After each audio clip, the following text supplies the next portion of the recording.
ಅಯ್ಯೋ ಅಯ್ಯೋ ವಾಯುನಂದನ ಇದೆಯೇನೋ ನಿನ್ನ ದೌರ್ಜನ್ಯನ ಧರ್ಮರಾಜನ ಕೈಯಲ್ಲಿ ಆತಕ್ಕೆ ಹಿಡಿದು ಈ ಪರಿಪಾಪನ್ನೇ ಆತಕ್ಕೆ ತಡೆದು ದೈವ ಸ್ವರೂಪಿಯಾದ ಅಣ್ಣನ ಮಡಿದರೆ ಬಹು ಪಾಪ ಬರುವುದು ಮೇಲಾಗಿ ಎದುರುತ್ತನ್ನು ಕೊಡಬಾರದು.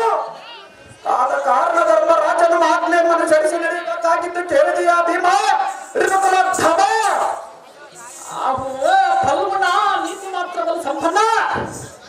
ನೀನು ಈ ಪರಿಬಲತ್ಕಾರ ಮಾಡಿ ಎಲ್ಲಿಗೆ ಹೇಳಬೇಡ, ನಾನು ಕೇಳಬಲ್ಲ ಸುಮ್ಮನೆಯನ್ನು ಕೂಡ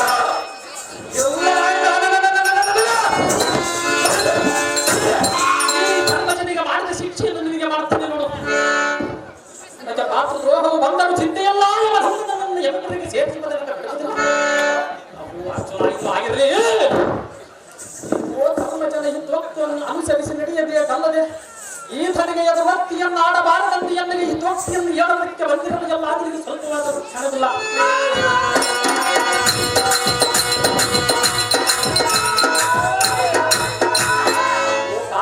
ಹೇಗೆಂದರೆ ಈತನ ಮಾತನ್ನು ಕೇಳಿದ್ದರಿಂದಲೇ ನಮಗೆ ಈ ಪರೀತ ಕಷ್ಟ ಬಂದೊದಗಿತು. ಅಡವಿಯ ಗಿಡದ ಅಡಿಗಳ ಕಾರಣವನ್ನು ಕಳೆಯಬೇಕಾಯಿತು. ತಿನ್ನುವುದಕ್ಕೆ ಅನ್ನವಿಲ್ಲದೆ ಅಂದು ಕಾಯಿಗಳನ್ನು ತಿಂದು ಜೀವಿಸಬೇಕಾಯಿತು. ಈತನ ಮಾತನ್ನು ಕೇಳದಿದ್ದರೆ ನಮಗೆ ಈ ರೀತಿ ಕಷ್ಟ ಪ್ರಾಪ್ತವಾಗುತ್ತಿತ್ತೆ. ಭಾರತ ತಿಳಿದು ನೋಡಿದ್ರ ಅರ್ಥ. ಓಹೋ ವಾಯುಕುಮಾರ, ಧರ್ಮರಾಜನ ಮೇಲೆ ಇಷ್ಟು ಹೆಸರು. ಇಂದಿನ ವಾರ್ತೆಯ ಮೆತ್ತು ಧರ್ಮರಾಜನ ಕೊಲ್ಲವನೆಂದರೆ ನಿನಗೆ ಹೇಳುವದಾರು. ನಿನ್ನ ಮನಸ್ಸಿಗೆ ಬಂದಂತೆ ಮಾಡಿಕೋ ಭೀಮಸೇನ. ಯಾತ ಹುಟ್ಟಿತೋ ಇಂಥ ದುರ್ಗುಣ? ವಾಸವನಂದನ ಇನ್ನಕ್ಕೆ ಆದ ಸಂಗತಿಯನ್ನು ಎತ್ತಿ ಆದನೇನು ಭಗ್ನ ಮಾತುಗಳನ್ನು ಆಡಿದರೆ ಬುದ್ಧಿ ಹೇಳುವುದಕ್ಕೆ ಬಂದಿರವೇ ಅರ್ಜುನ. ಈಗ ಅವನ್ನ ಜಾತನ ನೀನು ಇಂಥ ನೀತಿಯನ್ನು ಇನ್ನು ಮುಂದೆ ಹೇಳಬೇಡ. ಧರ್ಮಗಳನ್ನು ನಿನ್ನಲ್ಲಿ ಏನಿದೆ? ಎನ್ನಕ್ಕೆ ಪಾಪವು ಬಂದರೆ ಬರಲಿ, ಹೋಗುವಾಗ ಪಾತ ಹೇಳುವುದಿಲ್ಲ ಭಕ್ತ.